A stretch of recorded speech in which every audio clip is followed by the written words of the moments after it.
샬롬 샬롬 샬롬 샬롬 샬롬. 하나님 사랑합니다.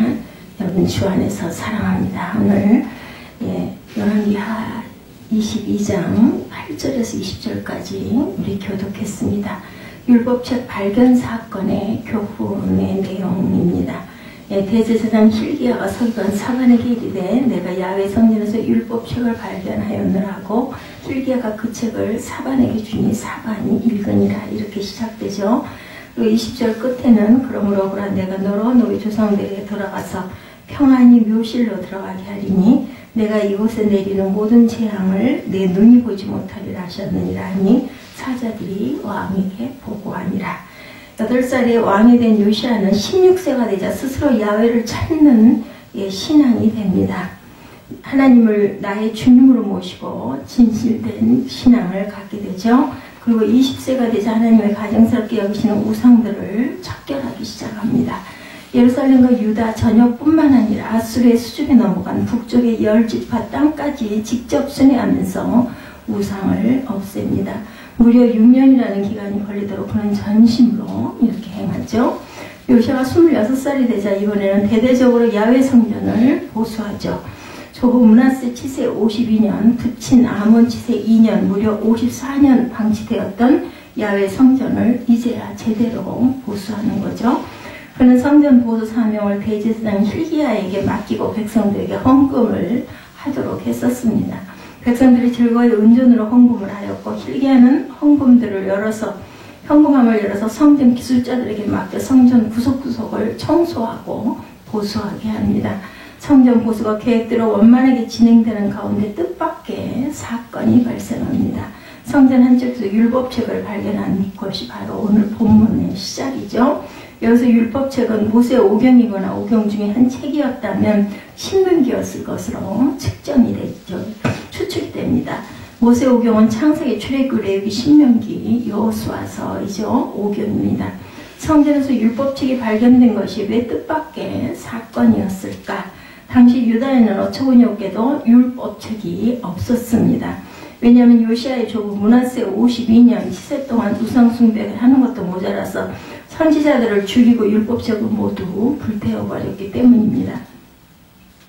인간의 백성들이 몰래 숨겨놓은 율법책이 있었는지는 모르겠지만 왕궁과 성전에는 보유하고 있던 율법책들이 전혀 없었습니다. 그럼 어떻게 야훼를 경외했을까? 율법책 원서는 없고 아마 요약본이 있었을 것 같습니다. 지금으로 말하면 성경책은 없고 성경에서 발췌한 요약서가 있었던 셈이죠. 그러니 지난 80여 년의 세월 동안 얼마나 이스라엘 땅이 영적으로 황폐했었는지를 우리가 알 수가 있습니다. 실로 수십 년 만에 율법책 자체가 세상에 빛을 본 것입니다. 요시야는 정말 야훼를 경외하는 참 신앙을 가졌지만 율법책을 본 것은 처음이었습니다. 기가 막힌 상황이죠.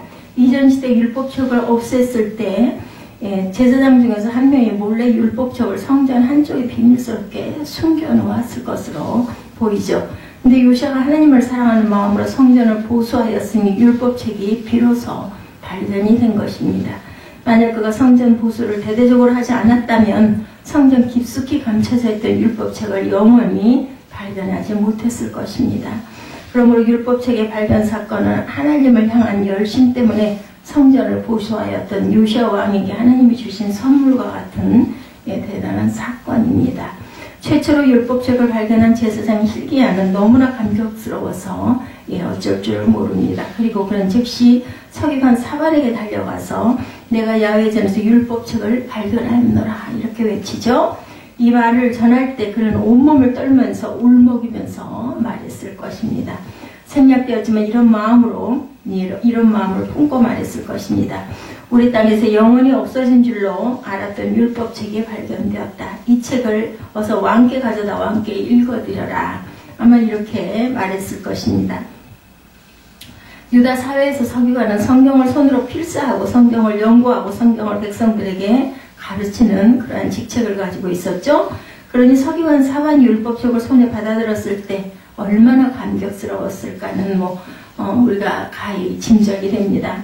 사반은 그 자리에서 율법책을 펼쳐서 읽습니다. 읽어보니 정말 그렇게 고대하던 율법책입니다. 서기관 사반은 지체하진 그 왕에게 달려가 율법책이 발견되었다는 것을 알리고 요시야 왕에게 율법책을 직접 읽어줍니다. 요시야는 율법책에 담겨진 말씀을 듣자마자 그 자리에서 옷을 찢습니다. 그것은 하나님 앞에 통회하며 회개하는 마음을 표현한 것이죠. 서기관 사반이 읽은 율법책의 내용은 성경에 능통한 사람이었으나 율법책 중에서 가장 중요한 부분을 아마 읽었을 것이고, 그것은 신명기 28장의 말씀이었습니다. 여기에는 율법을 행하면 하나님의 축복을 받고 불순종하면 저주를 받게 된다는 그런 말씀이 담겨 있습니다. 요시야는 그동안 하나님께 열심을 가지고 있었지만 율법책을 직접 듣게 된 것은 처음이었을 것입니다. 그런데 들어보니 하나님의 말씀대로라면 그동안 유다 백성들이 행한 일들 때문에 하나님의 엄청난 진노와 저주가 내릴 것이 확실해서 이렇게 말합니다. 열왕기 22장 오늘 본문 13절이죠.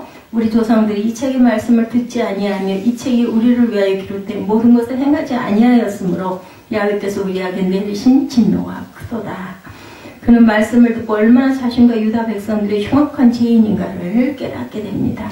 그리고 하나님이 내리실 심판에 대해서 두려운 마음이 들었죠. 그래서 옷을 찢고 회개의 기도를 드립니다. 그리고 요시야는 자신이 회개의 기도를 드렸지만 그것만으로는 부족하다고 생각이 되어서 이 율법책을 발견한 것 자체가 축복이고 기쁨이지만 숨겨져 있던 율법책을 발견하게 하신 하나님의 뜻이 무엇인지를 알고자 합니다. 그래서 그런 제사장과 여러 사관들에게 당시에 가장 신령했던 여자 선지자인 훌다에게 보내서 하나님의 뜻을 듣도록 합니다. 13절에 너희는 가서 나와 백성과 온 유다를 위하여 이 발견한 책의 말씀에 대하여 야훼께 물으라 이렇게 말씀하죠. 여선지 훌다는 하나님께 그 뜻을 여쭤봅니다. 하나님의 훌다를 통하여 말씀하시죠. 16절에 내가 이곳과 그 주민에게 재앙을 내리되 곧 유다왕이 읽은 책의 모든 말대로 하리니 이는 이 백성이 나를 버리고 다른 신에게 비냥하며 그들의 손의 모든 행위로 나를 경노하게 하였습니다. 그러므로 내가 이곳을 향하여 내린 진노가 꺼지지 아니하리라. 요시야가 말씀을 듣는 순간 죄악을 깨닫고 임박한 하나님의 심판을 직감하였는데 그것이 맞아 들어갑니다. 하나님은 율법에 기록된 대로 유다의 죄악을 인하여 무서운 심판을 내릴 것이라고 말씀하시죠. 그러나 절망만 있는 것이 아니라 또한 반대로 소망도 있었죠. 하나님은 요시야에게 이런 약속도 주십니다. 19절에 내 앞에서 겸비하여 옷을 찢고 통곡함으로 나도 내 말을 들었노라. 내가 너로 너희 조상들에게 돌아가 평안히 묘실에 들어가게 하리니 내가 이곳에 내리는 모든 재앙을 내 눈이 보지 못하리라. 네가 돌아간 다음에 이런 재앙이 내려질 것이다 라고 말씀을 하시는 거죠. 하나님은 말씀을 듣고 즉시 회개하였던 요시야에게 자비와 긍휼을 베푸신 겁니다. 그래서 요시야 당대에는 평안과 형통을 주시고 하나님의 저주가 임하지 않을 것이라고 약속을 하신 것이죠. 요시야는 하나님을 위해서 다시 움직이기 시작합니다. 그는 발견된 율법책을 온 백성에게 들려줍니다. 왕은 명령을 내려 우선 예루살렘 성과 유다 전역의 장로들을 성전으로 모이게 하고 성전 앞에서 유다의 모든 장로, 제사장, 서기관 그리고 예루살렘 백성들까지 함께 모이게 합니다. 그 자리에서 서기관 사반이 일어서서 발견된 율법책을 큰 소리로 읽습니다. 지금처럼 스피커가 없기 때문에 한 사람이 낭독하며 중간중간에 서 있는 다른 사람이 본명에서 많은 사람들이 듣도록 하는 그런 방법이었죠. 율법책 전체 분량을 다 읽지는 않았을 것이고 핵심이라고 할 수 있는 신명기 28장을 아마 들려주지 않았을까 싶은데, 그런 후에 요시야 왕이 높은 데에 올라가서 백성들에게 말하죠. 23장 3절에 보면 왕이 단위에 서서 야훼 앞에서 언약을 세우되 마음을 다하고 뜻을 다하여 야훼께 순종하고 그의 계명과 법도와 율례를 지켜 이 책에 기록된 이 언약의 말씀을 이루게 하리라 하며 백성이 다 그 언약을 따르기로 하니라 이렇게 증거합니다. 요시야가 백성들에게 율법의 말씀을 들려준 후에 백성들과 함께 하나님 앞에서 약속을 하자고 제언을 합니다. 마음을 다하고 뜻을 다하여 야훼께 순종하고 그의 계명과 법도와 율례를 지켜 이 책에 기록된 이 언약의 말씀을 지켜 행하자 이렇게 큰 소리로 이야기하죠. 그랬더니 백성들의 반응은 100% 하나된 마음으로 언약을 따르기로 합니다. 한마디로 아멘을 한 것입니다. 마치 한편의 역사 드라마와 같은 오늘 본문의 사건을 보면서 우리에게 주시는 교훈이 무엇인지 함께 나누도록 하죠. 첫 번째, 우리가 하나님 말씀을 듣기를 원해야 합니다. 문하세 시대의 율법책이 모두 불타 없어져 버린 것 같지만 하나님은 믿음의 사람을 통해서 율법책 한 권을 숨겨 놓으셨습니다. 그 율법책이 다시 세상의 모습을 드러내게 된 거죠. 아무리 마귀가 이 땅에서 성경을 없애려고 노력해도 하나님의 말씀은 변함없이 이 땅에 존재합니다. 천지는 없어질지라도 하나님 말씀은 없어지지 아니하기 때문이다. 마태복음 24장 35절에 증거합니다. 천지는 없어질지언정 내 말은 없어지지 아니하리라.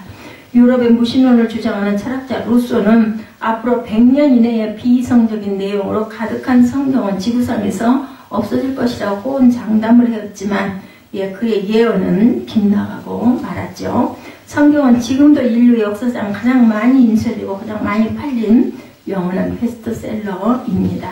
그리고 루소의 집은 전 세계 성경을 무료로 보급해주는 기도원 협회 성경 창고가 되어 있습니다. 요시아는 하나님을 사랑하였기에 성전을 고수하게 했고 그런 그에게 하나님은 이 세상 어떤 보물보다 귀한 보물인 율법책을 선물로 주신 것이죠. 서기관 사반은 율법책을 전달받고는 그 자리에서 소리내어 읽습니다. 그리고 율법책을 왕에게 가져가서 왕 앞에서 소리내어 읽고 왕으로 하여금 하나님의 말씀을 듣게 하죠. 역시 율법학자답게 하나님의 의도를 정확하게 안 것입니다.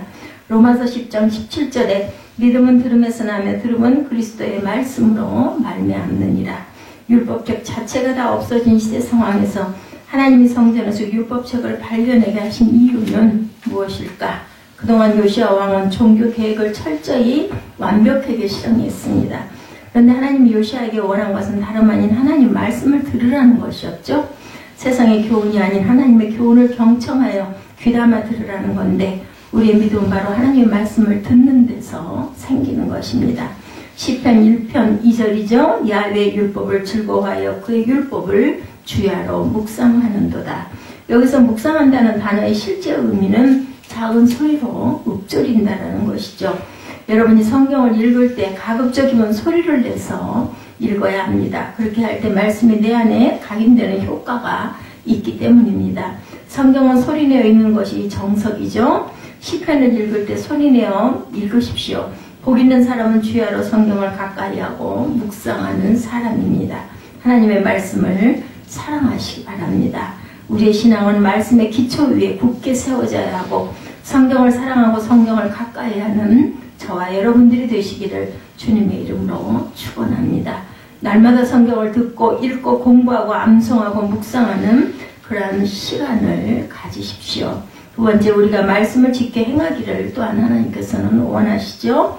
하나님이 요시아 왕에게 율법책을 발견하게 하셨고 서기관 사반이 율법책을 소리내어 읽자 요시아가 그 말씀을 잘 들었습니다. 그 순간 요시아는 믿음이 생겼고 또한 깨달음이 옵니다. 그것은 하나님의 말씀에 비추어 볼 때 자신과 유다가 얼마나 큰 죄를 지었는가를 알게 된 것이고 하나님의 저주가 유다에 임박했음도 또한 직감을 합니다.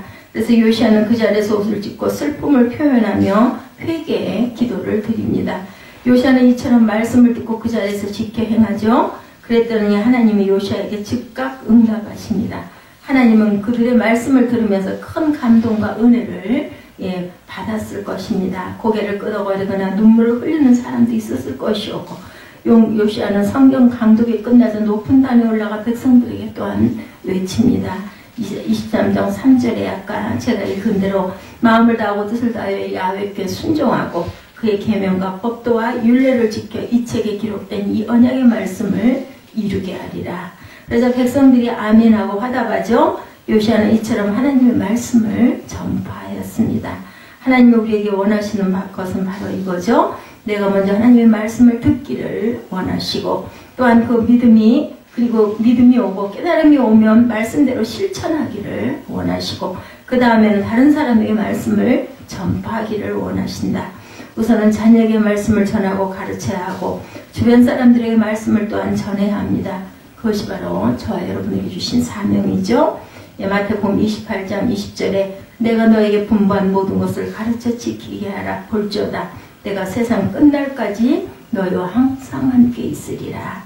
예수님이 세상 끝날까지 우리와 함께 하시는 이유 중에 하나는 우리가 모든 족속에게 복음을 전하고 그들에게 말씀을 가르치고 지키게 하는 사명을 감당하도록 하기 위함이죠. 성전 보수 작업을 명령했던 요시아에게 하나님의 율법책을 발견하게 하신 목적은 첫째, 하나님은 우리가 말씀을 듣기를 원하시고, 두 번째, 또한 그 말씀을 듣고 지키기를 원하시고, 세 번째는 들은 말씀을 전파하기를 원하십니다. 이렇게 할 하나님 우리에게 풍성한 열매를 주실 것이라고 약속을 하셨다는 것을 잊지 않는 저와 여러분 되시기를 주님의 이름으로 축복합니다. 기도하시겠습니다.